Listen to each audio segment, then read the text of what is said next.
Bapak ibu-ibu yang dimuliakan Allah Subhanahu wa taala, terus di bulan Rajab ini kaum muslimin itu banyak mendapatkan keistimewaan, menandai peristiwa-peristiwa besar. Yang sering diperingati adalah peristiwa Isra dan Mi'rajnya baginda Rasulullah sallallahu alaihi wasallam. Itu di bulan Rajab pada tahun ke-10 kenabian, dalam satu riwayat begitu. Ini pertama Isra Mi'raj. Yang kedua ada peristiwa perang Tabuk. Allah berikan kemenangan pada masa Rasulullah, itu terjadi di bulan Rajab tahun ke-9 Hijriah. Jadi sebelum Rasulullah masih hidup, itu sebelum Rasulullah wafat. Rasulullah wafat itu tahun ke-10 Hijriah, setelah 10 tahun di Madinah. Perang Tabuk ini perang yang Rasulullah ikuti sendiri. Dari 27 kali peperangan, beliau memimpin pasukan, namanya Ghazwah. Itu beliau itu 27 kali. Nah, salah satunya adalah perang Tabuk. Beliau membawa 30.000 pasukan. Menghadapi siapa? Menghadapi berkonfrontasi dengan pasukan Romawi di perbatasan di Syam. Nah, sekarang ini daerah-daerah sekitar Suriah itu ya, Palestina, itu sekitar situlah. Rasul pimpin sendiri, meskipun memang tidak terjadi peperangan, tapi sebutannya tetap perang Tabuk. Karena apa? Yang bawa pasukan. Nah, jadi pasukan musuh tidak berani untuk menghadapi Rasulullah Sallallahu Alaihi Wasallam. Ini yang kedua, di bulan Rajab Allah berikan kemenangan meskipun tanpa perang. Perang paling kecil-kecilan, ya, ada kabilah-kabilah yang menyerang Nabi hadapi dengan mudah. Sebagian penguasa daerah di situ masuk Islam, kemudian Rasul angkat mereka menjadi pimpinan daerah tersebut. Ini peristiwa perang Tabuk. Kemudian yang ketiga, pasca Rasulullah Shallallahu Alaihi Wasallam, umat Islam mendapatkan kemenangan dalam perang Yarmuk. Yarmuk ini menghadapi Romawi juga. Nanti ada perang Qadisiyah menghadapi Persia. Jadi itu negara-negara adidaya pada saat itu. Kok perang-perang begitu? Yaitu perintah dari Allah Subhanahu wa taala untuk menyebarkan risalah Islam. Ya ayyuhalladzina amanu kutiba alaikumul qital wa huwa kurhun lakum. Wahai orang-orang yang beriman, diwajibkan atas kalian al-qital, perang. Dan dia itu adalah sesuatu yang tidak kalian senangi. Wa asya an takrahu syai'an wa huwa khairul lakum.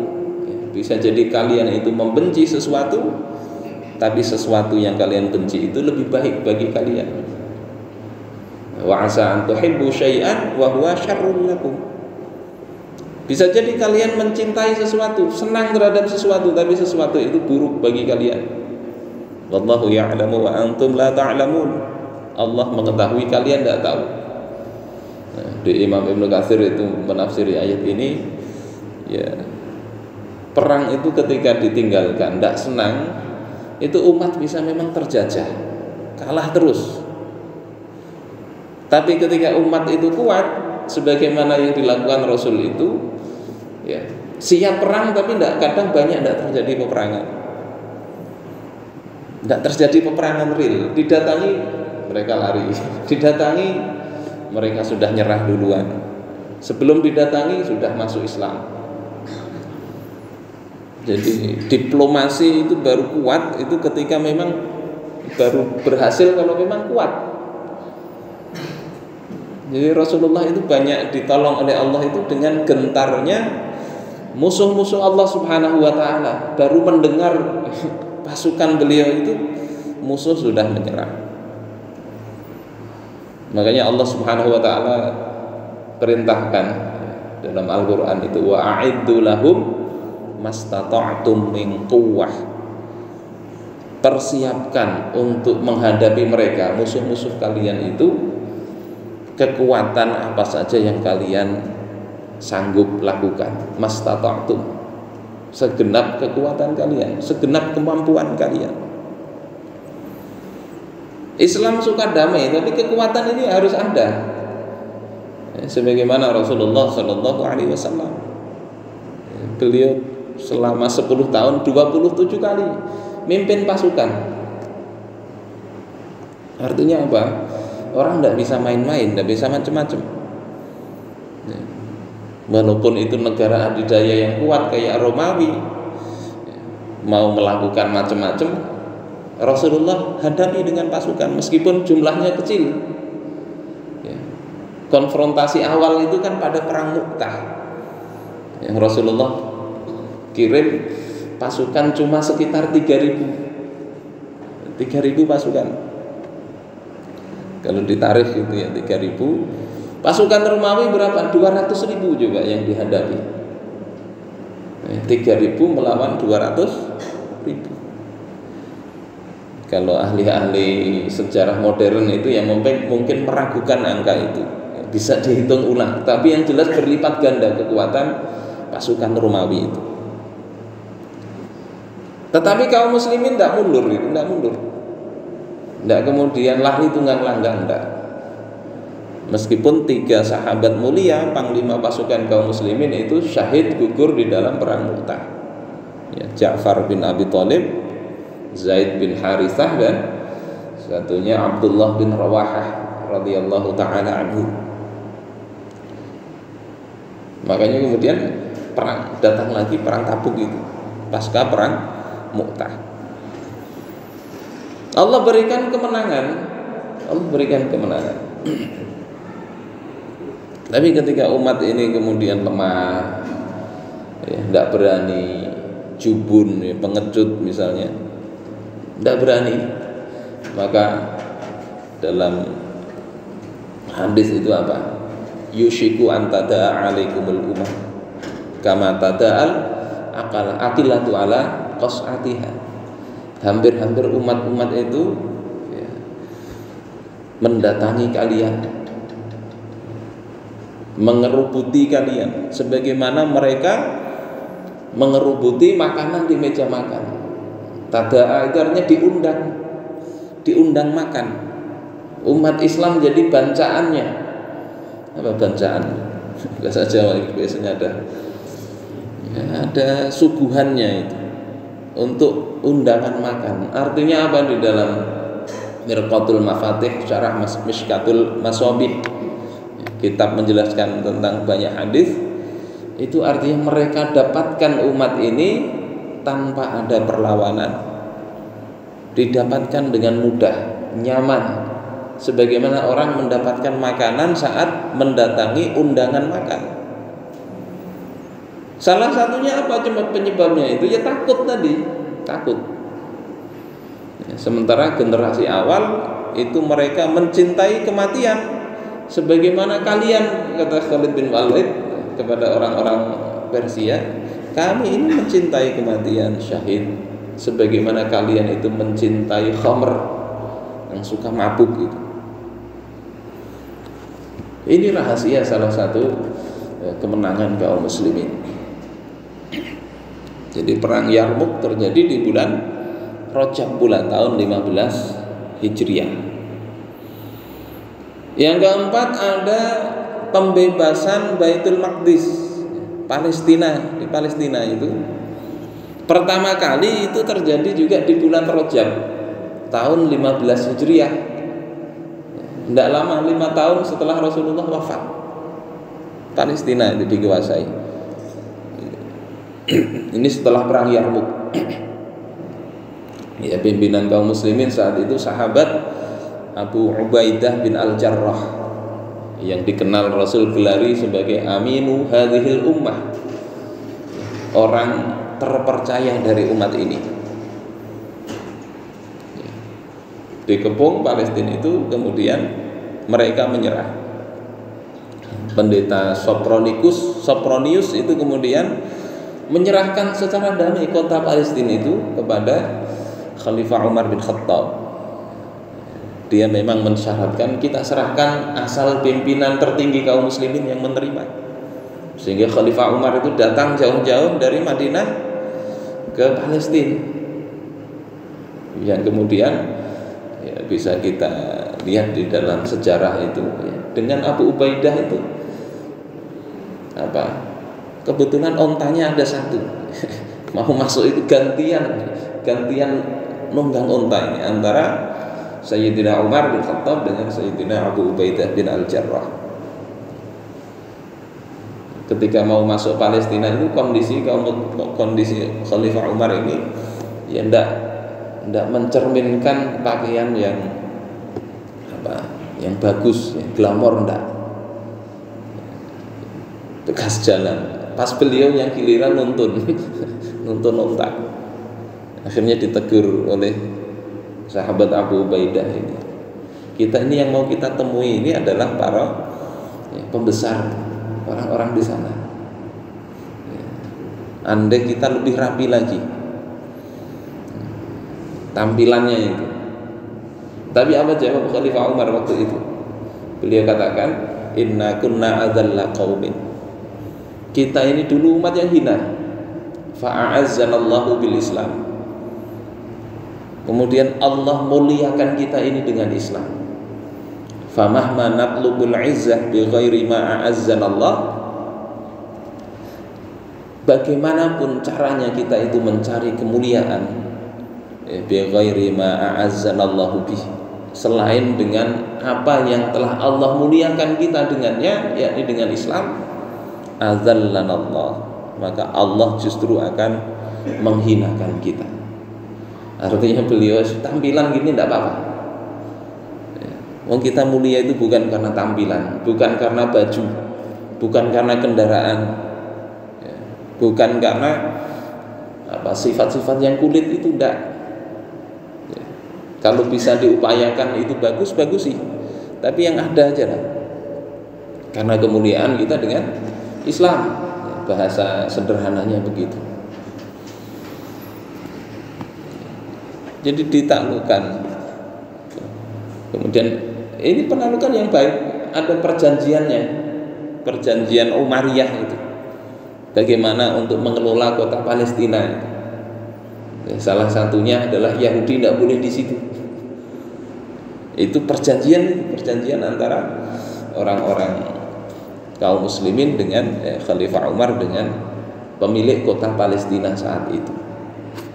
Jadi kalau mau kembali ke perjanjian, mestinya ke perjanjian Sayyidina Umar itu. Ini pembebasan pertama. Ya. Kemudian terjadi Palestina ini bisa direbut oleh pasukan salib dan bisa dikembalikan kembali pada bulan Rajab pula tahun ke 583 Hijriah. Itu Sultan Salahuddin Al-Ayyubi itu kemudian membebaskan Palestina. Nah sekarang ini apa yang diperoleh dari kaum muslimin? Berapa kali Rajab sudah? Berapa kali Ramadan? Berapa tahun itu berputar? Ratusan tahun sudah. Kalau Palestina itu sejak 1948 secara hukum itu berdiri Israel itu. Ibarat tasmiyahannya itu 1948, tapi itu sejak 1918 itu sudah mereka ngungsi ke sana, mendirikan negara sendiri. Dan kaum muslimin sampai sekarang tidak berdaya. Berapa kali Rajab sudah? Tetapi ada tanda-tanda yang mesti kita juga lihat semangat ya. Namanya masa itu kan dipergilirkan. Wa tilkal ayyam nudawiluha bainan nas. Sesungguhnya masa itu Allah gilirkan di antara manusia. Jadi dapat giliran. Dan giliran itu tergantung sebetulnya kepada sikap kaum muslimin. Apakah mau mundur, apakah mau maju, itu tergantung ya Allah letakkan pada kemauan kaum muslimin sendiri, apa yang mereka lakukan. Innallaha la yughayyiru ma biqaumin hatta yughayyiru ma bi anfusihim. Allah tidak akan mengubah keadaan satu kaum hingga mereka mengubah keadaan mereka sendiri. Dalam tafsir Al-Qurtubi dikatakan perubahan itu bisa jadi seluruh rakyat, bisa jadi an-nazir, para pemimpinnya berubah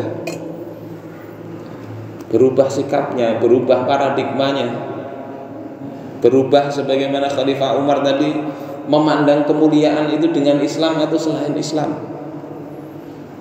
Ketika terjadi perubahan itu, dan itu yang mesti juga diupayakan, maka kondisi itu akan berubah pula. Ketika Khalifah Umar bin Khattab itu kemudian melihat dalam jamaah haji itu, masyarakat itu sudah pinanya nyaman benar hidup. Kalau di Ibnu Khaldun itu kan, kenapa bergilir masa itu, beliau bikin alur gitu ya. Pertama itu masa-masa sulit. Masa-masa sulit itu akan melahirkan orang-orang besar, orang-orang kuat. Kalau sekarang dibikin generasi baby boomers, ada generasi X, Y, Z, Alpha, sekarang beta. Itu lihati masa waktu hidupnya. Secara umum kalau hidup dalam kesulitan itu akan menumbuhkan orang-orang yang kuat. Kita generasi X. Jenengan generasi apa? Ada generasi mungkin di belakang itu. Generasi yang merasakan makan nasi jagung, merasakan makan nasi timun, merasakan apa dulu belum ada listrik, merasakan awal-awal komputer pakai disket yang besar, setelah itu pakai disket yang halus, merasakan kemudian kemunculan ada USB, merasakan adanya handphone.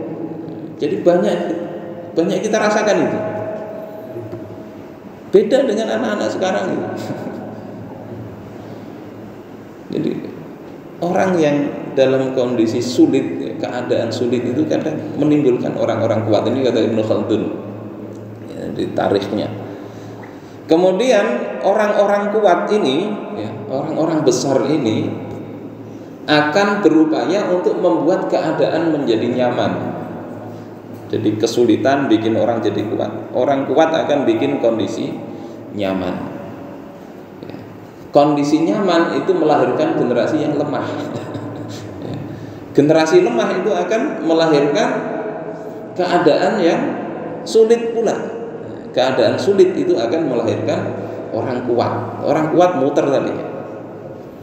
Orang sulit kuat, kuat nyaman, nyaman generasi lemah. Generasi lemah ya, memunculkan kondisi yang sulit. Kondisi sulit memunculkan orang-orang yang kuat. Itu kata beliau ya di dalam kitabnya Ibnu Khaldun. Problemnya adalah kondisi yang bagus itu sebetulnya bisa dijaga di dalam Islam itu. Tidak kemudian itu pasti muter gitu. Asal dipertahankan suasana atau sistem yang menjaga agar umat itu senantiasa muncul orang-orang kuat itu, maka umat itu tidak akan mundur dari kemundurannya. Makanya umat Islam bisa bertahan lebih dari 1300 tahun berjaya itu.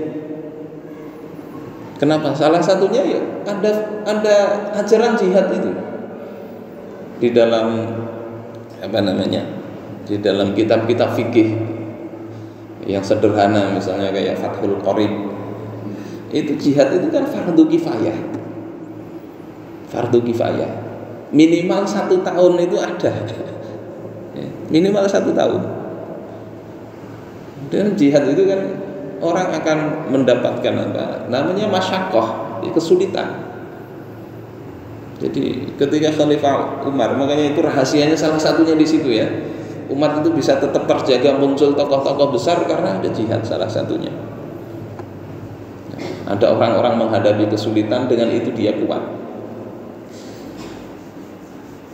Nah, ketika Khalifah Umar melihat ada orang-orang yang kemudian nyaman benar, ya, mulai gendut-gendut. Jamaah haji begitu.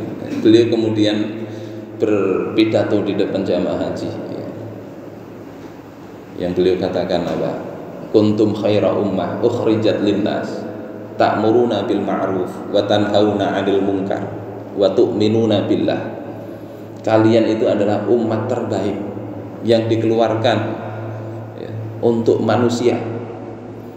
Karena kalian beriman apa? Ta'muruna bil ma'ruf, kalian menyuruh kepada yang ma'ruf. Tanhauna 'anil munkar, kalian mencegah dari yang mungkar. Dan itu aktivitas umat. Pakai dhamir waw, apa dhamir jamak, ta'muruna artinya kalian yakni umat ini. Amar ma'ruf nahi munkar, tu'minuna billah, dan kalian beriman kepada Allah. Aktivitas ini yang menjaga ketinggian umat ini menjadi umat terbaik. Kemudian beliau katakan, siapa yang ingin menjadi bagian dari umat ini, maka perhatikan syarat-syarat tadi. Syarat-syarat ini dipenuhi. Nah, ini semangat ini kan kadang hilang. Jangankan untuk persoalan amar ma'ruf nahi munkar, kadang ngurus diri sendiri ya, itu masyarakat tidak dibiasakan. Ngurus diri sendiri. Ini kaitannya dengan pendidikan juga. Pendidikan anak itu ada yang sebelumnya itu saya diskusi dengan teman, itu ada yang cerita sarjana perempuan di satu sekolah. Ada ini praktek untuk apa P5 itu ya. Salah satunya itu ada kegiatan bagaimana memasak.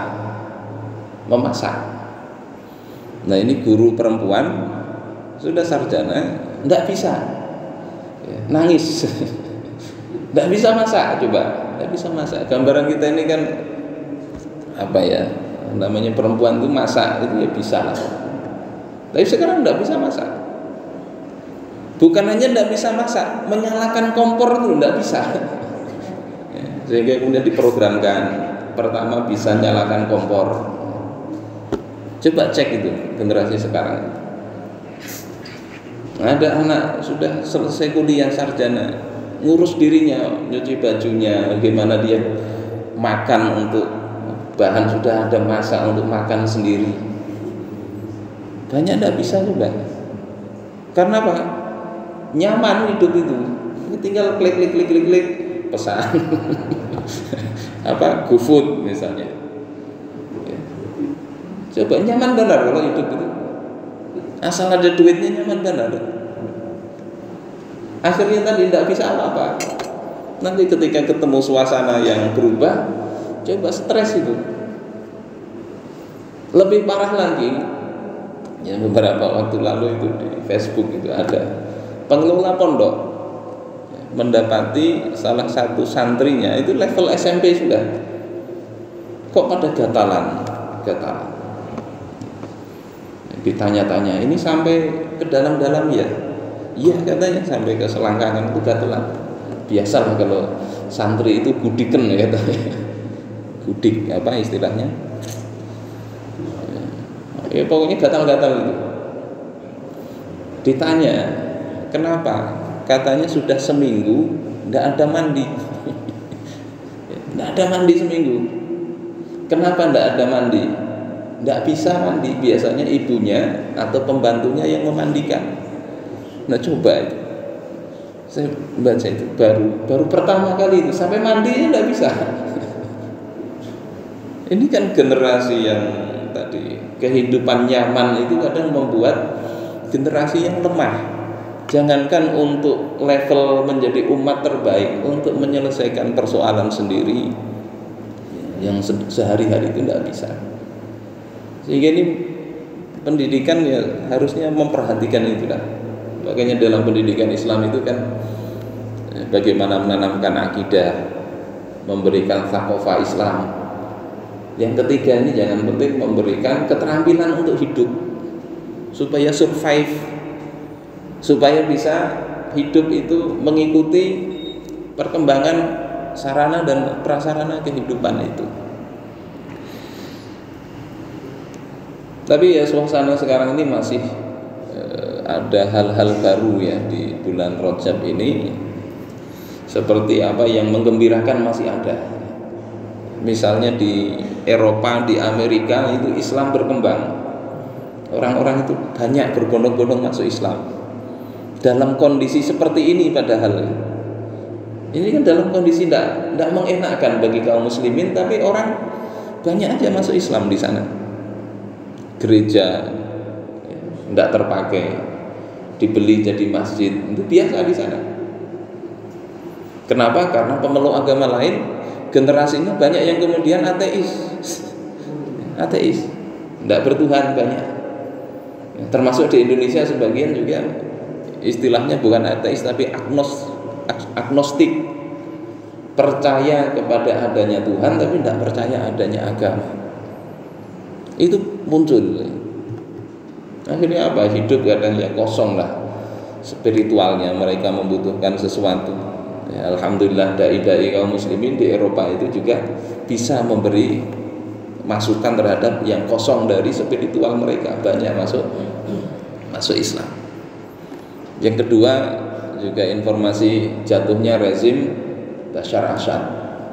Itu juga meskipun sekarang masih antara antek dan pejuang yang murni itu masih belum jelas, tapi gugurnya rezim itu juga menjadi kabar yang menyenangkan bagi umat.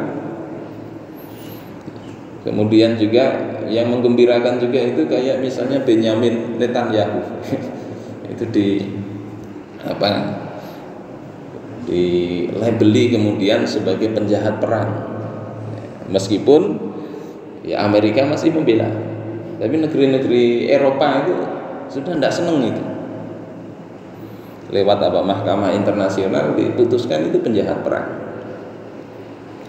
Kemudian mata dunia juga melihat para pejuang dan penduduk Gaza itu terpesona.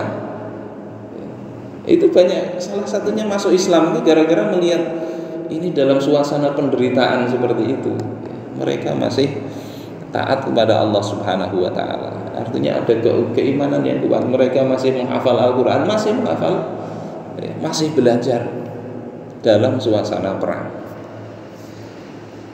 Bapak Ibu yang dimuliakan Allah Subhanahu wa taala, ini hal-hal yang menyenangkan masih dalam suasana ini. Dan namanya konflik, walaupun tidak fisik, itu sebagaimana kata Samuel Huntington di dalam Clash of Civilization, ada itu Samuel Huntington itu menulis buku itu, dia katakan bahwasanya konflik antara kapitalisme dengan sosialisme itu sebetulnya sudah berakhir.